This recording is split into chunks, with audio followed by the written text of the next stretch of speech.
ஒரு தேவனுடைய பிள்ளையினுடைய வாழ்க்கையிலே நம்முடைய ஆண்டவர் நமக்கு தெரியாமலே, அப்படி என்றால் மறைந்திருந்து, நாம் அறியாமல் நமக்கு மறைந்திருந்து நமக்காக தேவன் செய்கிற ஒரு 2 காரியங்களை உங்களோடு சொல்லி உங்களுக்காக இன்றைக்கு நான் ஜெபித்து முடிக்கிறதற்கு ஆசைப்படுகிறேன். வேதத்திலே ஒரு வசனத்தை நான் வாசிக்க போகிறோம். முதலாவதாக நம்முடைய ஆண்டவர் நமக்கு தெரியாமலே நமக்காக செய்கிற அற்புதத்தை நாம் வாசிக்க போகிறோம். 1 கொரிந்தியரை எடுத்துக்கொள்ளுங்கள்.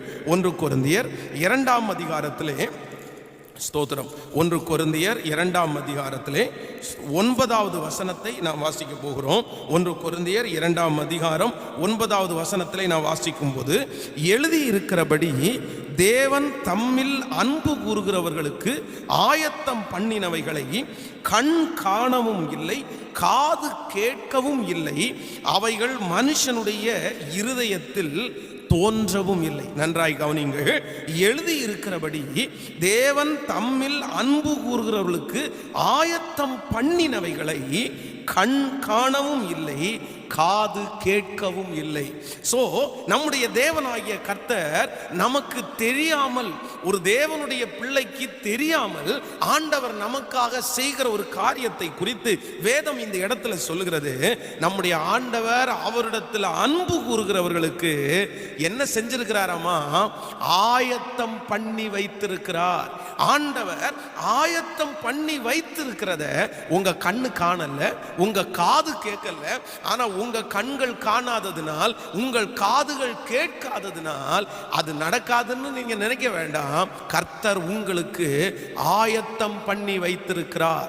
நம்பர் 1, முதலாவதாக ஒரு தேவனுடைய பிள்ளைக்கு ஆண்டவர் அவர்களுக்கு தெரியாமல் செய்கிற முதல் அற்புதம் என்ன அப்படின்னா, உங்களுக்கே தெரியாம ஆண்டவர் உங்களுக்கான காரியத்தை கர்த்தர் ஆயத்தம் பண்ணி வைத்திருக்கிறார். நீங்கள் ஆண்டவருடைய சமூகத்திலே ஆண்டவருடைய பிள்ளைகள் ஏதோ ஒரு காரியத்திற்காக நீங்கள் வந்து நினைத்து கொண்டிருக்கலாம். அந்த காரியத்தில் யாருமே இல்லையே, நான் என்ன செய்வது, அந்த காரியம் என்னவாய் முடிய போகிறது, ஒண்ணுமே நடக்காம இருக்கிறது, சுற்றி தேவைகள் அதிகமா இருக்கிறது, எப்படி அந்த காரியத்தை நான் செய்ய போறேன், அது யார் நமக்காக கொடுக்க போகிறா? ஆனா ஆண்டவர் இன்றைக்கு வாக்கு கொடுக்கிறார். நீங்க அதை குறித்து கவலைப்பட வேண்டிய அவசியம் இல்லை. உங்களுக்கு தேவைப்படும் போது, உங்களுக்கு அவசியப்படும் போது ஆண்டவர் கொடுக்கிறதற்காக இன்றைக்கு நேற்றைக்கு அல்ல, நீங்க எப்போ ஆண்டவருடைய கரத்தை பிடித்தீர்களோ அப்பவே ஆண்டவர் உங்களுக்காக ஆயத்தமாக்கி விட்டார். ஒருவேளை நிறைய கர்த்தருடைய பிள்ளைகள் திருமண தடையா இருக்கலாம், குழந்தை பாக்கியம் இல்லாமல் நீங்கள் கஷ்டப்படலாம். எனக்கு ஆண்டவர் கொடுக்க மாட்டாரா, எனக்கு காரியங்கள் வாய்க்காமல் இருக்கிறதே? இல்ல, ஆண்டவருடைய பிள்ளைகள் ஒன்று விசுவாசிங்கள், ஆண்டவர் உங்களுக்காக ஆயத்தம் பண்ணி வைத்திருக்கிறார். கர்த்தர் உங்களுக்காக ஆயத்தம் பண்ணி வைத்திருக்கிறார். நீங்கள் ஆதியாகமத்தில் கூட ஒரு வசனத்தை நம்ம வாசிக்க முடியும். ஆதியாகமம் 22ஆம் அதிகாரத்திலே நாம் எடுப்போமே, ஆனால் எல்லாரும் எடுத்துக்கொள்ளுங்கள். ஆதியாகமம் 22ஆம் அதிகாரத்திலே 13வது வசனத்தை நம்ம வாசிக்கும் போது, 22ஆம் அதிகாரம் 13வது வசனத்தை வாசிக்கும் போது, ஆபிரகாம் தன் கண்களை ஏறெடுத்து பார்க்கும்போது இதோ பின்னாக புதரிலே தன் கொம்புகள் சிக்கி கொண்டிருந்த ஒரு ஆட்டுக்கடாவை கண்டான். அப்பொழுது ஆபிரகாம் போய் கடாவை பிடித்து அதை தன் குமாரனுக்கு பதிலாக தகன பலியாயிட்டான். இங்கே இந்த காரியத்தை குறித்து ஆண்டவருடைய பிள்ளைகளுக்கு நன்றாய் தெரியும். இப்போ ஈசாக்கு தன்னுடைய தகப்பனாரிடத்திலே கேட்கிறார், தகப்பனாரே, ஆடு நமக்கு நீங்க பலி செலுத்த போறீங்க, ஆண்டவரை ஆராதிக்கிறதுக்காக போறீங்க, கட்டை இருக்குது, தீவெட்டி இருக்குது, ஆனால் பலிக்கான ஆடை வீட்டிலிருந்து எடுத்துட்டு வராம நீங்க மறந்துட்டீங்களே அப்படின்னு சொல்லும் போது ஆபிரகாம் ஒரு வார்த்தையை சொல்றான். ஆபிரகாமுக்கு தன்னுடைய மகனைத்தான் அவன் பலி செலுத்துறதற்காய் கொண்டு போறான். அப்படி ஒரு ஆடு அவனுக்கு மலையில இருக்கிறத குறித்து அவனுக்கு எதுவுமே தெரியாது.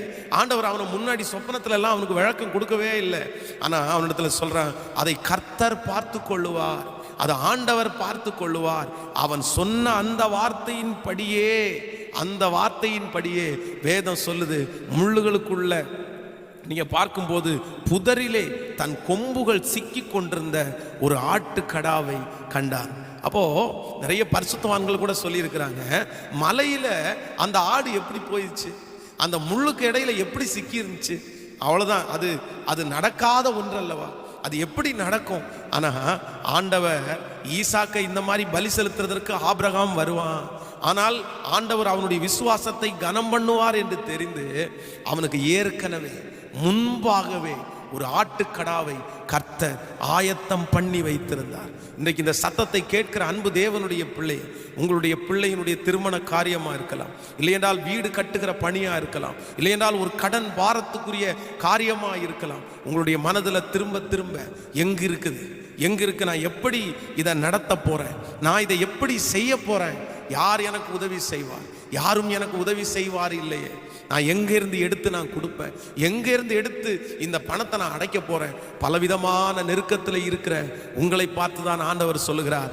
உங்களுக்கு தெரியாமலே ஆண்டவர் என்ன பண்ணியிருக்கிறார்னா, உங்களுக்கு ஆண்டவர் ஆயத்தம் பண்ணி வைத்திருக்கிறார். கர்த்தர் ஆயத்தம் பண்ணி வைத்திருக்கிறார். நான் இந்த வார்த்தையை ஆண்டவருடைய சமூகத்தில் தாழ்மையோடு நான் விசுவாசிக்கிறேன். உண்மையாகவே இந்த கோயம்புத்தூர் பட்டணத்திற்கும் எனக்கு எந்த விதமான சம்பந்தமுமே இல்லை. இந்த கோயம்புத்தூர் பட்டணத்தில் ஊழியம் செய்வதற்கு எனக்கு சொந்தக்காரர்கள் யாரும் இல்லை. அப்படி இந்த கோயம்புத்தூர் பட்டணத்தில் வந்து எனக்கு ஊழியம் செய்ய வேண்டும் என்கிற ஒரு பெரிய தரிசனம் அப்படின்னெல்லாம் எதுவுமே இல்லை. இந்த கோயம்புத்தூர் பட்டணத்திற்கு ஒரு நோயாளியாக, பலவீனப்பட்டவனாக, ட்ரீட்மெண்ட்டுக்காக யாராவது ஒருத்தர் என்னை இந்த பட்டணத்தில் கொஞ்ச நாள் வைக்க மாட்டாங்களா அப்படின்னு நினச்சிட்டு இருக்கும்போது ஆண்டவர் இந்த பட்டணத்தில் ஆதரவுக்காக ஒரு வீட்டை கொடுத்தார். அந்த வீட்டை கொடுத்தது மட்டுமல்ல, ஆண்டவர் ஊழியத்தை கொடுத்தார். அந்த ஊழியத்தை கர்த்தர் வளர்த்தினார். எனக்காக ஒரு குடும்பத்தை கர்த்தர் ஆயத்தம் பண்ணினார். எனக்காக ஒரு வீட்டை கர்த்தர் ஆயத்தம் பண்ணி வைத்திருந்தார். எனக்காக ஜனங்களை ஆண்டவர் ஆயத்தம் பண்ணி வைத்திருந்தார். இன்று இந்த பலிபீடத்திலிருந்து நான் ஆண்டவருடைய சமூகத்தில் சொல்கிறேன், ஆண்டவர் எனக்காக, நான் அறியும் முன்னாடி எனக்கு அவர் காமிக்கல, எனக்கு அப்படி தெரியல, ஆனால் எனக்கு தெரியாமலே ஆண்டவர் என்ன பண்ணிறாருன்னா ஆயத்தம் பண்ணி வச்சிருந்தார். அன்பு தேவனுடைய பிள்ளை, உங்கள் அம்மா உங்கள் அப்பா உங்களுக்கு தெரியாமல் எத்தனை காரியத்தை உங்களுக்காக ரெடி பண்ணி வச்சிருக்கிறாங்க. நிறைய அம்மா அப்பாட்ட பிள்ளைங்க போய் இந்த ஸ்கூல் ஃபீஸ் கிடைக்கும் போது சொல்லுவாங்க, டேடி ஃபீஸ் கட்டலையா, ஃபீஸ் கட்டுறதுக்காக கேட்குறாங்க அப்படின்னு. அப்பா சொல்லுவார், என்கிட்ட ஒரு பணமும் இல்லை, நான் என்ன செய்கிறதுன்னே தெரில அப்படின்னு. இல்லை டேடி, நாளைக்கு ஒருவேளை அந்த ஃபீஸை கட்டலை அப்படின்னா அவ்வளோதான் டேடி, என்னை வெளியே நிற்க வச்சுருவாங்க டேடி, அப்படி பண்ணிடுவாங்க டேடி அப்படின்னு சொல்லும்போது அந்த அப்பா எங்கேயோ ஒரு இடத்துல போய் பிள்ளைக்காக ஆயத்தம் பண்ணி வச்சிருக்கேன். அந்த பிள்ளைக்கு தெரியாது. அந்த பிள்ளை வந்ததுக்கு அப்புறம் சொல்லுவார், இதா எடுத்து கொண்டு போய் கட்டு, நான் உனக்காக ரெடி பண்ணி வச்சுட்டேன். அதே வார்த்தையை தான் யார் சொல்கிறான்னா ஆண்டவர் சொல்லுகிறார், உனக்காக, உன் தேவைக்காக, உன் எதிர்காலத்திற்காக ஏற்கனவே நான் ஆயத்தம் பண்ணி வைத்திருக்கிறேன். இன்றைக்கு இந்த சத்தத்தை கேட்கிற ஆண்டவருடைய பிள்ளையே, நீங்கள் இருக்கிற பட்டணத்திலே அனாதையாயிருந்தீர்கள். நீங்கள் இருக்கிற பட்டணத்திலே உங்களுக்கு யார் ஆதரவு கொடுப்பார் என்று நீங்கள் தடுமாறினீர்கள். இந்த பட்டணத்தை விட்டு போகலாமா, இந்த பட்டணத்தில் யாருமே எங்களுக்கு இல்லையே, இந்த பட்டணத்தில் ஆதரவு எனக்கு இல்லையே, எத்தனையோ பேர் உங்களோடு வந்தவர்கள் கஷ்டப்பட்ட போதிலும், ஆனால் அந்த பட்டணத்தில் ஆண்டவர் அங்கே உங்களுக்கு என்று ஒரு வேலையை கர்த்தர் கொடுத்தார். அங்கே உங்களை ஆதரிக்கிறதுக்கு சில மனிதர்களை ஆண்டவர் கொடுத்தார். அங்கே நல்ல திருச்சபைகளை ஆண்டவருக்கு கொடுத்தார். இந்த இடத்துல இருக்கிற நிறைய பேர் சாட்சி சொல்லுவீர்கள், நீங்க அப்படி ஒன்று நடக்கும்னு தெரியல. இன்றைக்கு அந்த பட்டணத்தில் ஆண்டவர் உங்களுக்கு வீட்டை கொடுத்தார், ஆட்களை கொடுத்தார், சுற்றி வசதிகளை கொடுத்தார், உங்களுக்கு நல்ல வேலையை கொடுத்தார். இதெல்லாம் நீங்க ஆயத்தம் பண்ணதில்லை. நீங்க எப்படி போனீங்க தெரியுமா? அந்த பட்டணத்திற்கு நீங்க வெறுங்கையாய் போனீங்க. யாக்கோபை போல நீங்க வெறுங்கையா போனீங்க. நீங்க ஒன்றும் இல்லாம போனீங்க. ஆனா ஆண்டவர் உங்களுக்காக எல்லாத்தையுமே ஆயத்தம் பண்ணி வச்சிருக்கிறார். அது ஆண்டவர் உங்க மேல வச்ச பெரிய அன்பு. அந்த ஆண்டவர் தான் மறுபடியும் உங்களுக்கு வாக்கு கொடுக்கிறார். மகளே, இதுவரைக்கும் உனக்கு ஆயத்தம் பண்ணி வச்சிருந்தேன்ல, நீ ஒன்றும் இல்லாமல் இருந்த போது இந்த வீட்டை யார் ஆயத்தம் பண்ணினா, இந்த வேலையை யார் ஆயத்தம் பண்ணினா, இந்த குடும்பத்தை யார் ஆயத்தம் பண்ணா? நான் அல்லவோ இதுவரைக்கும் ஆயத்தம் பண்ணின கர்த்தர் உன் வாழ்க்கையில் இருக்கிற அடுத்த காரியத்தையும் நான் ஆயத்தம் பண்ணி இருக்கிறேன் என்று ஆண்டவர் வாக்கு கொடுக்கிறார். கைகளை உயர்த்தி ஒரு ஹல்லேலூயா சொல்லுங்க. வேதம் சொல்லுகிறது, யோசேப்புக்கு ஆண்டவர் ஆயத்தம் பண்ணி வைத்திருந்தார். அவனுக்கு தெரியாது. எகிப்து தேசத்திற்குள்ள அவன் போகும்போது வேதம் சொல்லுகிறது, அடிமையாகத்தான் அந்த இடத்துக்குள்ள போறான். அவனுடைய கண் அதை காணல, அவனுடைய காது அதை கேட்கல. அவன் உள்ள போகும்போது ஐயோ இந்த ஊர்ல என்ன, இந்த உலகத்துல இல்லைன்னா இந்த ஊர்ல நான் என்ன பாடுபட போறேன்னு தெரியல அப்படின்னு தான் போனான். ஆனா அவன் போகிறதற்கு முன்பாக 15 ஆண்டுக்கு முன்னாடியே ஆண்டவர் அவனுக்காக அங்க ஒரு சீட்டை ஆயத்தம் பண்ணி வச்சிருந்தார். அங்க ஒரு பதவி உயர்வு ஆயத்தம் பண்ணி வச்சிருக்கிறாரு. நான் தீர்க்க தரிசனமாய் சொல்லுகிறேன், எந்த மகனை குறித்து கலங்குறீர்களோ, எந்த மகளை குறித்து கலங்குறீர்களோ, அவர்களுக்கு ஒரு எதிர்காலத்தை ஆண்டவர் அங்க ஆயத்தம் பண்ணி வைத்திருக்கிறார். ஆயத்தம் பண்ணி வைத்திருக்கிறார். இந்த மாதம் அதை சுதந்தரிக்கிற மாதமாய் மாறப்போகிறது. ஹல்லேலூயா. எத்தனை பேர் ஜெபிக்க போகிறீர்கள்? எத்தனை பேர் ஜெபிக்க போகிறீர்கள்? ஆண்டவரே, எங்களுக்காக நீர் ஆயத்தம் பண்ணி வைத்திருக்கிறதற்காக உமக்கு நன்றி. ஆமென் சொல்லுவோம். காற்றை காண மாட்டோம், மழையை பார்க்க மாட்டோம், ஆனாலும் தண்ணீரால் நிரப்பப்படும்.